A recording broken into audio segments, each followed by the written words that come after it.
Fear not, denizens, parade is here, aka the bringer of rain, aka father of the sea and sun, aka king of the core.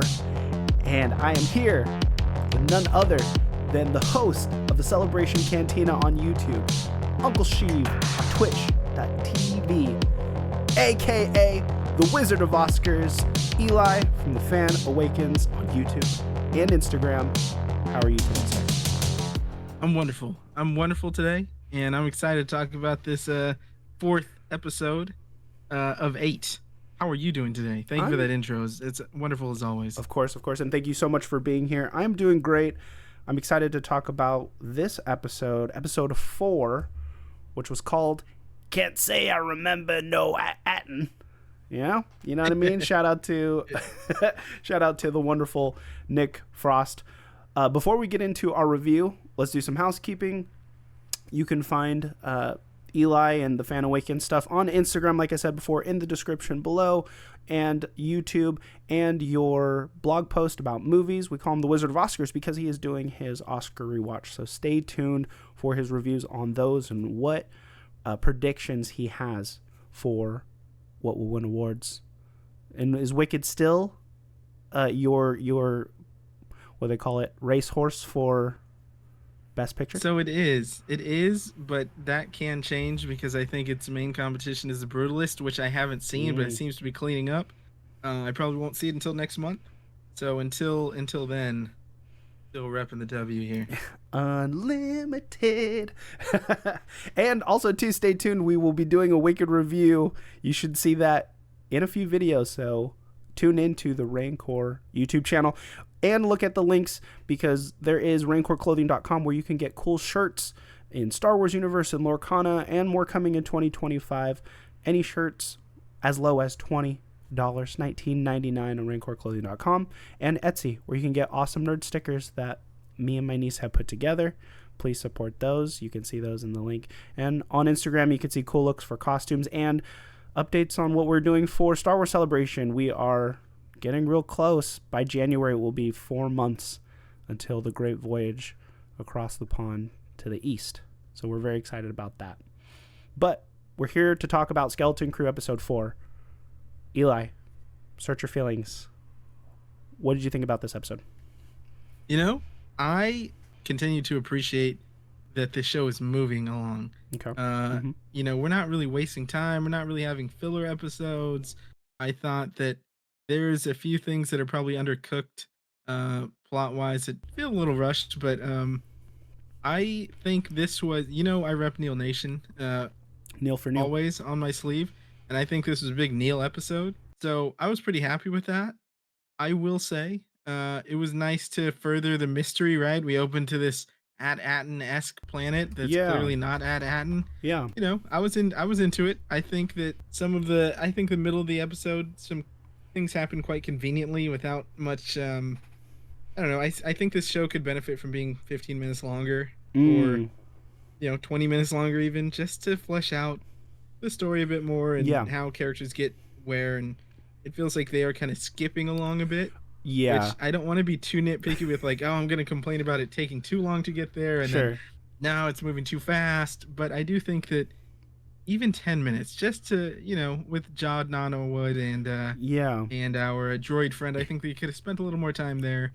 But, I dug the episode. I think episode 3 is still my favorite. But it being a big Neil episode, I'll put this probably behind that one. Okay. I am not so optimistic on this episode. I only watched it once. Did you watch it more than once? Okay, you only watched it once. I was struggling to get back to it just with time, but also within the episode, I feel like some of it was filler. And maybe I could be wrong, and I would love to discuss this with you further. But the General, I think his name was General Strix character and plot line kind of threw me a little bit, where I was like, oh, this doesn't feel very Star Wars to me. I don't know if I agree. Okay. I wasn't sure if that was just me. For sure. Going back to this not being at Atten, this being at Achran, I feel like this is another place removed out of the Star Wars galaxy, even though it doesn't have a barrier. And I was feeling that it took me out of it, and I don't know exactly why. Again, I watched it only once. I was hoping to do a second rewatch, and maybe in our next review I can touch a little bit more on it. And I think it was the narrative and having it being placed in the way it was, because I thought it was interesting that this group of people were embracing kids as kid soldiers, which is, you know, a direct parallel to what the Jedi do. I think that's what they were trying to do. And then making it have all the tension of putting the kids on the front line, either as bait or, hey, if these kids could withstand the front line and kill some people, that's good for us. But the way it just was presented, it didn't feel natural. And I think I would have liked to see more time of a progression of it leading up to that, because it was like, hey, there's new kids here. And he's like, oh, great. We love kids. We think they're great. And let's put them on the front line. I felt like it was just too abrupt. So I would have liked something to develop more there, where it just felt, it felt like more like Fallout to me in that way, where it was just like, oh, this is kind of like a goofy little world and let's not take it seriously, but it is, the implications are serious. And yeah, it was really jarring to me, that part. So this episode to me falls off of because of that, but there's still a lot of good here and a lot of interesting things that happen that we could touch on. I think that's a good point. I mean, there's a few logical things that I question in this episode. Yeah. Such as, like, okay, it doesn't seem like anyone on this planet would have any use whatsoever for credits.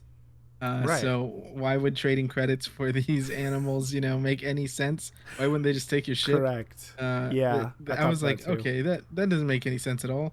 And then you're just gonna leave the ship. But, you know, and that's my point of, like, I think we could have spent more time, I don't know, developing that end of the story. Yeah. With the kids, I know I said it doesn't have filler, and I don't know that I don't know that I go that far, but it did feel like a bit of a little side story to develop. To me, this feels like a filler some of the episode. kids. Yeah.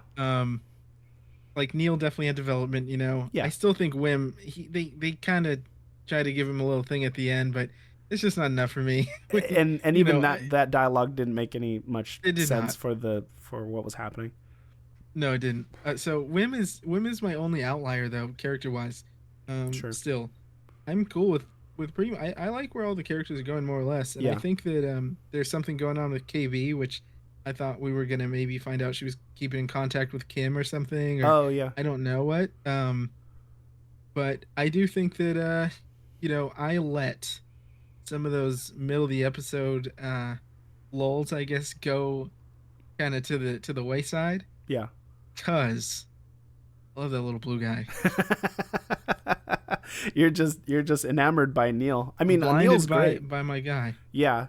And we're going to treat this episode a little bit differently. I think we're going to put aside the scene by scene just because we haven't watched it much. But we will talk more about the characters, the narrative, and the acting more organically than just kind of going through the scenes. I thought it was cool that they did, like, have a twist of, we think this is At and we're back. And I was like, oh, that's weird. They're back. And I think this is also another Fallout thing, where in Fallout there's different vaults that are doing the same thing, the same experience, or having people in the vault, but then doing a different social experiment.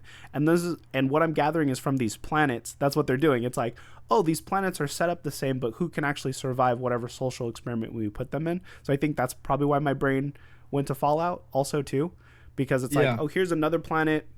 It looks like your planet. It has the same tree and layout as Fern's house. And I did like that. It was like clever like that. I'm like, oh, did they travel through time? Which would be really weird for Star Wars. And Wim mentioned it. You never know. And they're like, no, that's not how it was. And I was like, okay, cool.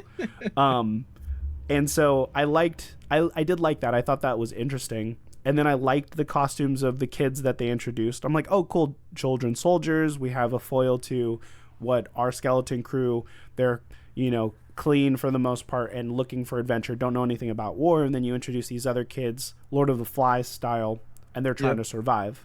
But what takes me out of it, I think, is something you said, is like, if this is a dystopian society where they're not leaving, what do they need credits for? And if a ship showed up, they're taking that ship.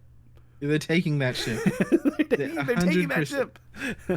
Yeah, that was one of the things where, like, I will admit that moment for me, made me scratch my head in real time. Like, you gave him credits. Like, I get you're trying to Yeah. like, oh, you stole my credits. Well, I was saving you. Okay, but that just doesn't make sense. Right. Um, Or if their choice is uh, not to leave the planet, tell me why. Or if their yes, choice is to stay here and fight, like I wanted more explanation of what was going on there than what we got. And yeah, it didn't really make much sense unless there was like, oh, the ships can't leave. Like we have ships here, but they can't leave the barrier because it's, you know, they're sure. constantly getting pulled. Or that giant gun that she showed us shot our ship down. You Oh, know what I shut it mean? down. They Yeah. showed it, but well, I don't know if that's ever going to be a thing we ever come back It, to. it could have even been a cool twist if like, and I don't know how you necessarily explain this, but I'm sure you could have. If they thought the barrier was still up, but it's not, it's like we can't Oh leave the yeah. planet. There's a barrier. Yeah. Like, no, there's not. So that would have been like an inch, and maybe there's a fight for the ship. This is total Sure. Yeah. fan fiction now, but I do think like I liked what we got at the end of the episode though, with Yes. kind of what we find out about SM33 and Yeah. kind of his past and his history, and it connects some dots with him ending up at Atten, right? Yeah. And I also think that like for as much as I'm not buying any, like really seeing any development for Wim, like Fern had some development in this episode too. Correct. We get to see her kind of become more complex. Yeah. And she struggles with her confidence, and that the Wim aspect of it just didn't work for me, but Yeah. Fernside did.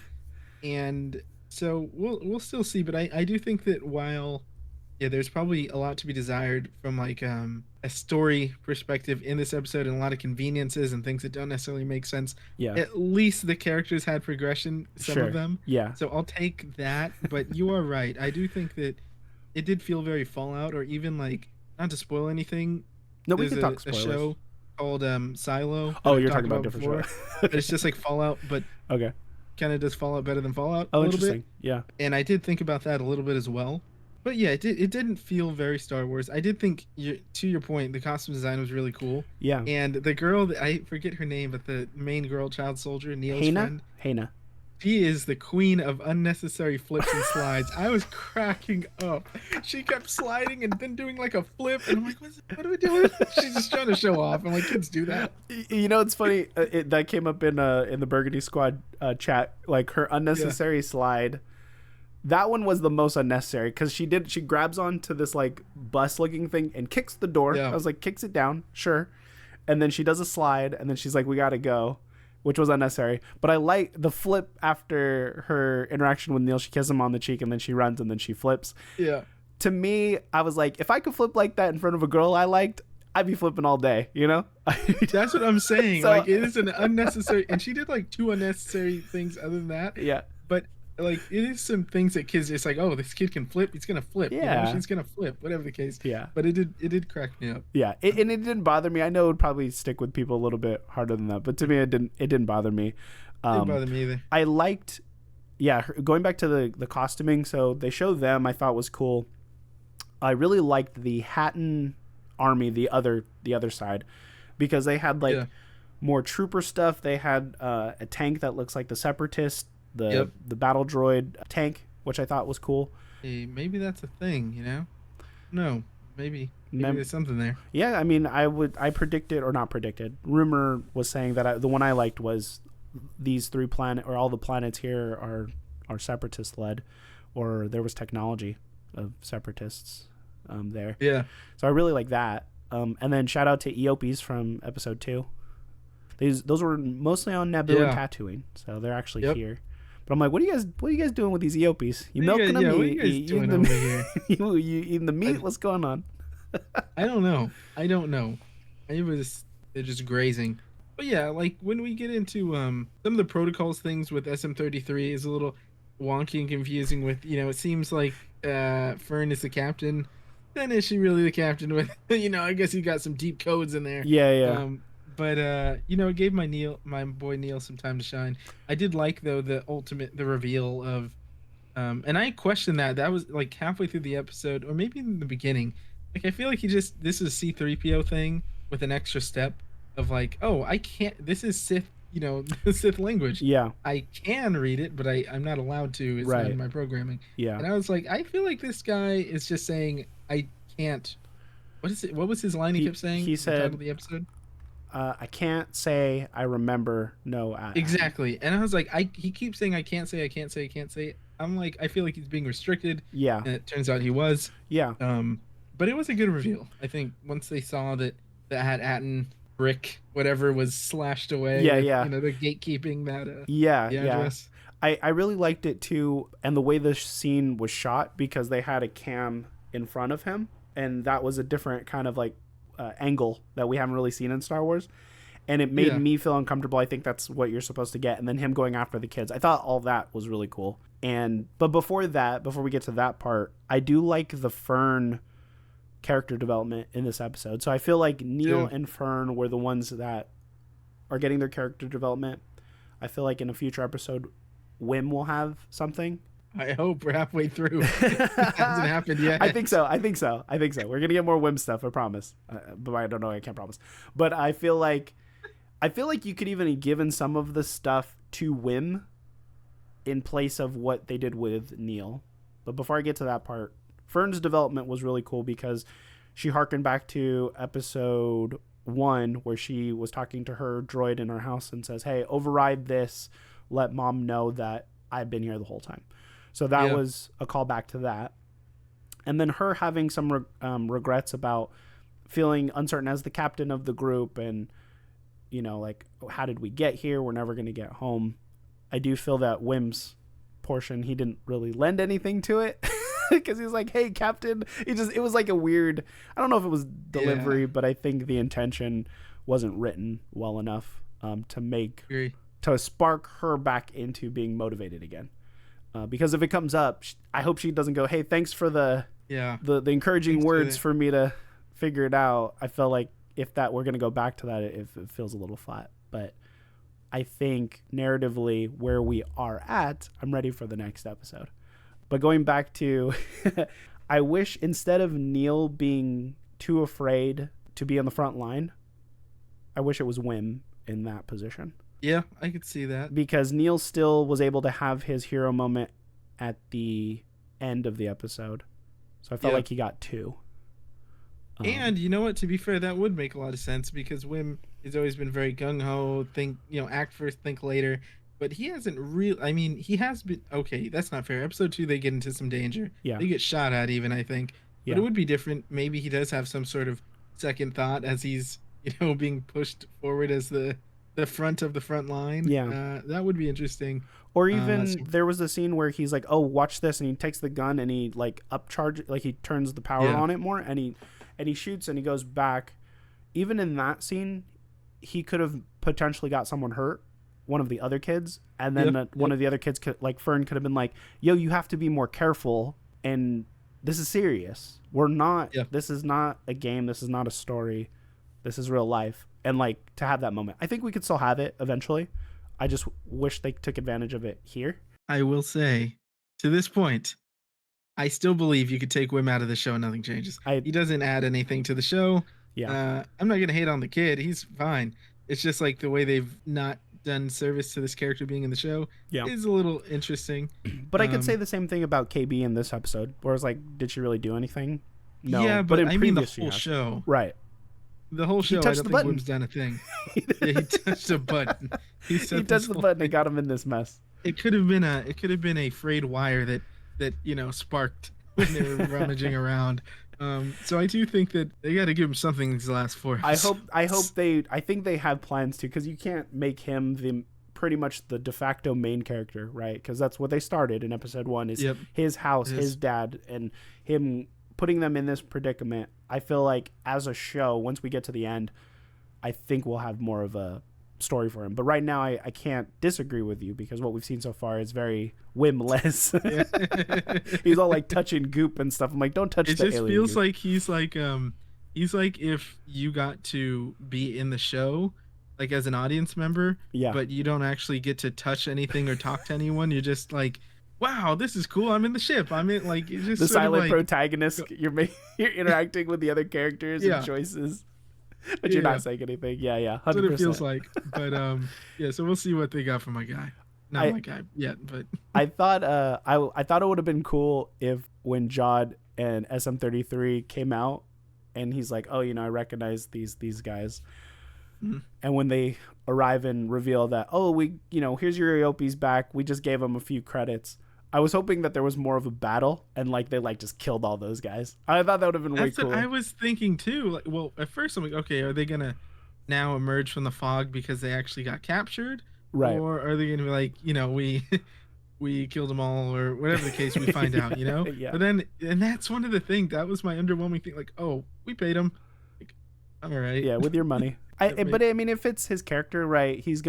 Violence should be the last, for him to survive this long with pirates. Like, you're not going to be able to shoot your way out of everything. So it was. I wish it was a fight, but I knew it wasn't going to be. I had a feeling. But even like with them paying them, I think this goes back to the point I keep making. If you would have just maybe explained that, because it's very feasible that they were also mining for these credits or whatever the case, right? Sure. So maybe there is some sort of more sentimental or like legacy value to it. It's like, oh my gosh, they have the credits from the great work that they also had on this planet. And that could have explained, like, okay, so there is more connection to these planets. Obviously they're built exactly the same, have buildings in the same places. So that could have been interesting. I think this is going to be an episode we're going to look back on and we're like, they didn't either write this well enough and there's like no explanation. You're not really supposed to think that hard about it, unfortunately. Probably. I think that is the case. I like where it ended, and I'm struggling to remember though. In the end of the episode, do they leave the planet? Ooh. I can't remember if they actually left. The other thing I want to touch on is Jod. He's still a bit of a wild card for me because in this episode, he's portrayed as pretty much caring about the kids, It is a little confusing. Not confusing, but he's still a wild card. I just don't know. I still question what his where his boundaries are morally and what his intentions fully seem to be. Riches for sure. I'm not like, I think he's definitely trying to get rich. Yeah. But yeah, he did kind of act as a caretaker more than I expect, and it felt more genuine in this episode than some of the past ones, I guess. Yeah. So maybe they're growing on him. I don't know. Maybe. I mean, and they were treating him like, hey, because they're at the beginning, he's like, oh, it's At Achran, and they're like, hey, get out of the cockpit, captain's orders kind of thing. Yeah. He's like, and he kind of like laughs to himself about it. But yeah, I'm not sure. I think I am enjoying him not being such an opposing force with the kids. Where he's like, hey, I'm gonna save you guys, but he does still need them to get to At Achran. So maybe no, yeah. Does he? Real quick, I just checked. The end of the episode is Neil passed out. Okay, you're right. Okay, yes. So we don't know if they leave. I love that. Neil is about to get murdered. Jod runs and turns him off, and then falls. Always go for the power button, or whatever he says. Yeah. Which I thought was also well shot. I like that. Okay, prediction. I think they're going to run into Wim's mom. You think so? I think so. I hope not, but maybe. Because she's gone, not dead. Ah, that's true. Maybe she got out of there. I think she left. She knows the way back. I don't know. That's a good... Possibly. Because if she's, let's say, the same age as the dad... to me, the society doesn't go, oh, we lose, people die all the time here, at At Achran. It's so clean and it's so suburban, and medicine's probably really good, right? You have all these droids around. I can't imagine her dying there somewhere because, like, they don't have violence, right? It's like, well, like it depends on what her job is. I don't know. Maybe she's like a miner in the mines, and mining could be dangerous. She didn't get good test scores. The mines, the life expectancy goes down quite a bit. There's no mining that wasn't confirmed. Yes, I know. Firm said, but maybe if we run into his mom, we'll see. I do also think, here's a prediction that I don't think it's that bold of a prediction or anything, but I do think we will have an episode where we do go into Jod's past, his actual past. Yeah. And I think we will. I think that'll be a flashback episode for him. Or do you think? I think okay. I think it could be partial. I don't think the whole thing will be flashback, right? But I do think that we will have one of these last 4 episodes will go into his backstory, his background, okay. Beyond, maybe with the pirate stuff, maybe before the pirate stuff, because I have a feeling this guy has lived. It seems like they've been pretty clear that he's lived multiple lives, right? Yeah. As far as he has had multiple identities, Crimson Jack and Captain, what was it? Silva. Captain Silvo, and Jod Nana Wood. Yeah. I think that there's got to be some tragedy in here. Yeah. So, do you think we'll see one of the other planets, some of the other 9? That's the other thing. I kind of hope not. If we do, I hope it's a quick thing. Like, because when you think about it, if they're all built the same, this is what I was thinking. Why not? Okay, if we can find another one, right? Go there, see if that one isn't slashed away. Yeah. And we can see, but also maybe KB can go into, and here's what I expect. Maybe if we do go back, I think KB is going to get into SM33's database or whatever, find the coordinates of the other planets. Maybe not at Achran, maybe that's not there, whatever the case, and they'll go there and investigate to try and find. But if they do go to another one, I hope it's just vacant. Like, we don't need a whole nother another side plot of like group occupancy and whatnot. Yeah. Okay. Going back to the groups here on the planet, obviously they were trying to tell us, hey, violence isn't the answer. If we're all on the same struggle, we might as well unite.